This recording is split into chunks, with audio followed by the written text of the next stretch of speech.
ಈ ಈ ಥರ ಊಹಾಪೋಹಗಳನ್ನ ಮಾಡುವಂಥವ್ರಿಗೆ ನಾನು ಒಂದು ಮಾತು ಹೇಳ್ತೀನಿ.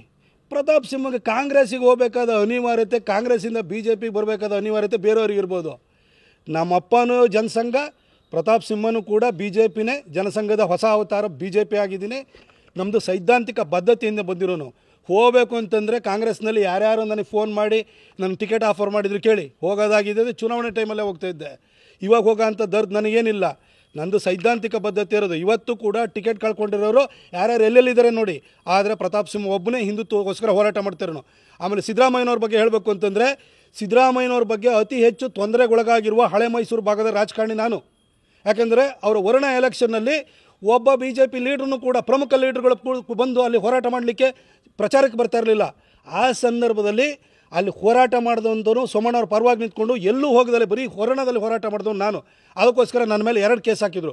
ಪ್ರತಿ ತಿಂಗಳು 2 ದಿನ ಹೋಗಿ ಕೋರ್ಟಿಗೆ ನಿಂತ್ಕೋತಾ ಇದ್ದೀನಿ ಸಿದ್ದರಾಮಯ್ಯನವರ ಕೇಸ್ಗಳಿಂದಾಗಿ.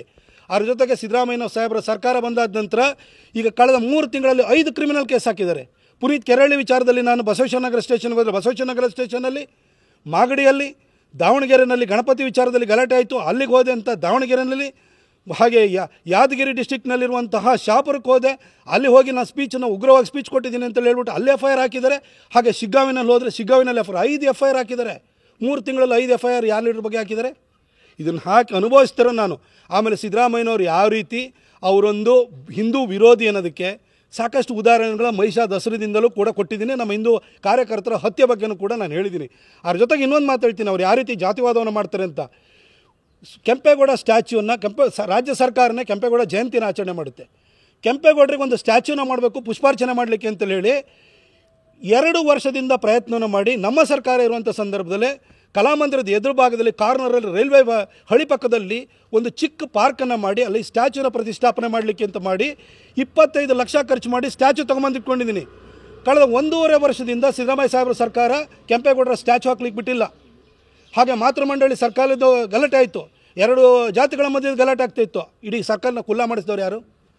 ಇಷ್ಟೆಲ್ಲ ಕೆಲಸವನ್ನು ಮಾಡಿದ್ದೀನಿ. ನನ್ನ ಬಾಧ್ಯತೆ ಬಗ್ಗೆ ಪ್ರಶ್ನೆ ಮಾಡೋಕ್ಕೆ ಹೋಗಬೇಡಿ. ನಾನು ನರೇಂದ್ರ ಮೋದಿಯವರ ಹೆಸರು ಹೇಳ್ಕೊಂಡು ರಾಜಕಾರಣಕ್ಕೆ ಬಂದಿರೋನು, ಈ ಪಕ್ಷಕ್ಕೆ ಸಿದ್ಧಾಂತಕ್ಕೆ ಬದ್ಧತೆ ಇರೋನು, ನಾ ಕಡೆಯವರೆಗೂ ಕೂಡ ಈ ಪಕ್ಷದಲ್ಲಿ ಇರೋನು. ಬೇರೆ ಪಕ್ಷದಿಂದ ಬೇರೆ ಪಕ್ಷಕ್ಕೆ ಹೋಗುವಂತಹ ಅಥವಾ ಬೇರೆ ಪಕ್ಷದಿಂದ ಬಿ ಜೆ ಪಿ ಬರುವಂತಹ ರಾಜಕೀಯ ಲಾಲಸೆ ಬೇರೆ ರಾಜಕಾರಣಿಗಳಿಗಿದೆ ಹೊರತು ಪ್ರತಾಪ್ ಸಿಂಹನಿಗೆ ಇಲ್ಲ.